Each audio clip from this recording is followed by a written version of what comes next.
Still good morning everyone, thank you just.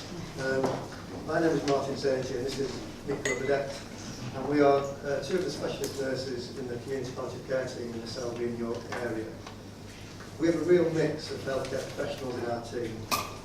We consist of clinical nurse specialists, and we have a consultant in palliative medicine, a family support worker who comes from a social work background, and we'll do a lot of work with families, with children, pre-bereavement work.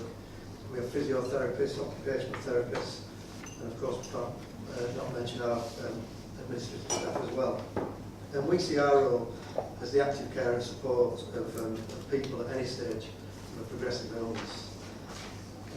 Because of the rich mix of people and skills in our team, we're able to offer a variety of services to patients, families, carers, such as things like assessment of individual needs, advice and management on symptom control issues, time for patients, carers, families to talk about their illness, feelings, thoughts about that, more of a psychological sort of emotional support. Information and advice on benefits, signposting to other services as well, planning for future care, looking at advanced care planning, preferred place of care and those sorts of things, and also, as I said earlier, pre-bereavement work for our family support worker. Because of the allied healthcare professionals in our team, we can offer rehab services in patient homes, advice on fatigue, anxiety management, and we also link and liaise with other teams involved in patient care. That can be other hospitals, district nurses, social services, hospices, and anybody else that's involved. What we wanted to do is really talk about a sort of patient experience, so just on a little bit of a case study, which Nicola's going to do, and so to talk about a patient we were involved with. Yeah, so I wanted to just have a quick talk about a patient who I had recent experience with. This patient in the late 50s who was diagnosed 4 or 5 years ago with a primary glioblastoma. We had a referral through from the CNS over at Hull at that point, but at that point the patient wasn't palliative. So was discharged from our caseload.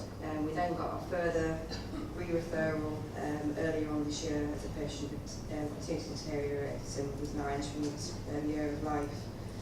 The patient was at this point still having palliative chemotherapy.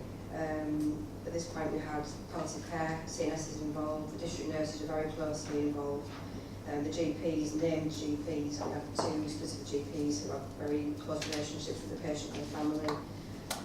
We had palliative care physiotherapy involved, and we had palliative occupational therapy involved as well. So I just mentioned some of the challenges that we had. We're looking after this patient at home.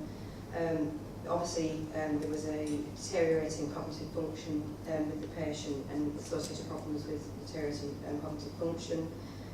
The patient would be seen over at Hull as an outpatient, and quite often they would be told changes to medications, such as changes to steroid doses, analgesia. The patient had a very complicated chemotherapy regime. Sometimes the patient took a family member with them, but sometimes the patient actually went on their own and really struggled to retain the information that was given at the consultations. The patient also had medications in blister packs to try and keep him as safe as possible at home. But quite often we find that the patient would come home with new medications from Hull. So the first time I actually met the patient, there was blister packs half opened and the kitchen cupboards were just full of boxes and boxes of medications, and they didn't have a clue what they were supposed to be taking. We struggled with getting information from the appointments and the consultations over at Hull, because the patient was given information while they were there, but then was unable to retain the information. So when you go and see the patient the next day, they couldn't tell you what changes had been made to the steroids, what the chemotherapy regime was, what the analgesics were supposed to be. There were real problems with the GPs, obviously trying to keep on top of the patient's medications at homes. When we work with other cancer patients, we have very close links, obviously, with the CNSs over at York. We speak a lot on the phone. We obviously have access to computer systems, the core patient database, so we can see all the scan results, we can see all the letters, and we know we can pick up the phone very easily and speak to the nursing staff, all the consultants over at York. We do this to an extent though with Leeds, because we do have some access to the scan results and selectors over at Leeds, but we have nothing, no links in with Hull, so we rely very, very strongly on what patients are telling us. If the patient can't remember what's been said a day ago, we're working in the dark sometimes. With this particular patient, we had quite close links with the CNSs over at Hull, and I think the problems that we were having were recognised.